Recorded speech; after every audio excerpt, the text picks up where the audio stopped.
મહાદેવ હર. આજે મકર સંક્રાંતિ. આમ તો સંક્રાંતિ દર મહિને આવતી હોય, પણ જ્યારે સૂર્યનારાયણ મકર રાશિમાં પ્રવેશ કરે એનું ખૂબ મહત્વ છે.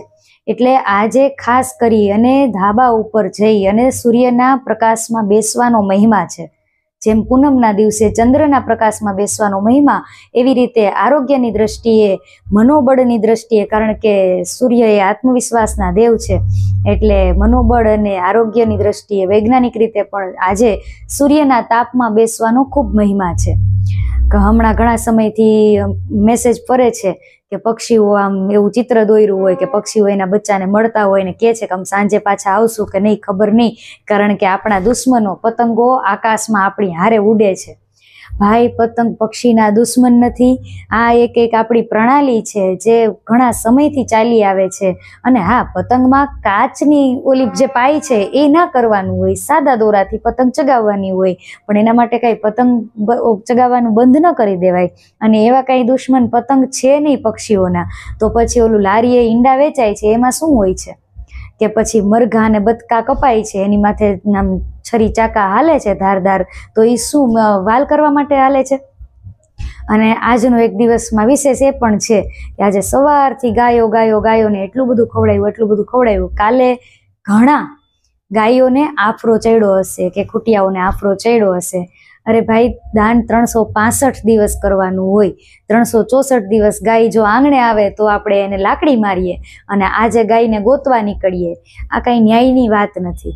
અને હા, પક્ષીઓ ઘાયલ થાય છે, પક્ષીઓની માણસોને તકલીફ પડે છે પતંગથી, પણ એના માટે જેમ કીધું એવી રીતે કે દોરા છે એ સારા વપરાય. આવી રીતના કાપવાની વાત નથી આવતી, પતંગ ખાલી ઉડાડવાની વાત છે. કપાઈ ગયો તો વયો ગયો, કોકની કાપવાની વાત નથી આવતી. એટલે એના માટે કાચના દોરાની જરૂર જ નથી. પણ આપણે તો માણસ છીએ, આપણે આપણી બધી બુદ્ધિનું નિરૂપણ આપણા શાસ્ત્રોમાં ને આપણા તહેવારોમાં કર્યું, અને આમ પતંગ ચગાવવાથી ખાલી મતલબ નથી પૂરો કરી દેતા, આપણે તો પાછી કોકની કાપવી એ હોય પતંગ. એટલે આ એક સમજવાની વાત એ છે કે આપણે ખાલી આપણી પ્રગતિને આપણી ઉડાનમાં ધ્યાન આપવાનું હોય. કોકની પ્રગતિ થતી હોય તો એને કપાય નહીં, એ પણ મહત્વનું છે.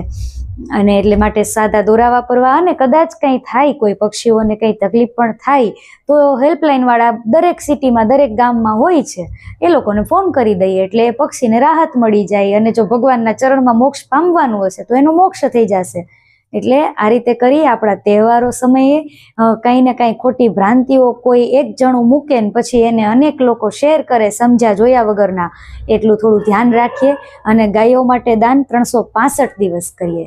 આજે એક જ દિવસમાં બધું પુણ્ય કમાઈ લેવું એવું નથી. આપણે કાલે છીએ, કાલે ગાયોને દાન કરવાનું. 365 દિવસ ગાયો માટે, કૂતરાઓ માટે, મૂંગા જીવ એ આપણી જવાબદારી બને એનું ભરણ પોષણ કરવું. આપણે બીજું તો બધી લાંબી વાત થશે કે ગૌચર તો રહેવા નથી દીધા, એટલે એ રસ્તા ઉપર આવે તો રસ્તા ઉપર આપણને નડે. ગૌચર ઉપર આપણે દબદબો કરી લેવો છે તો એ જાય ક્યાં?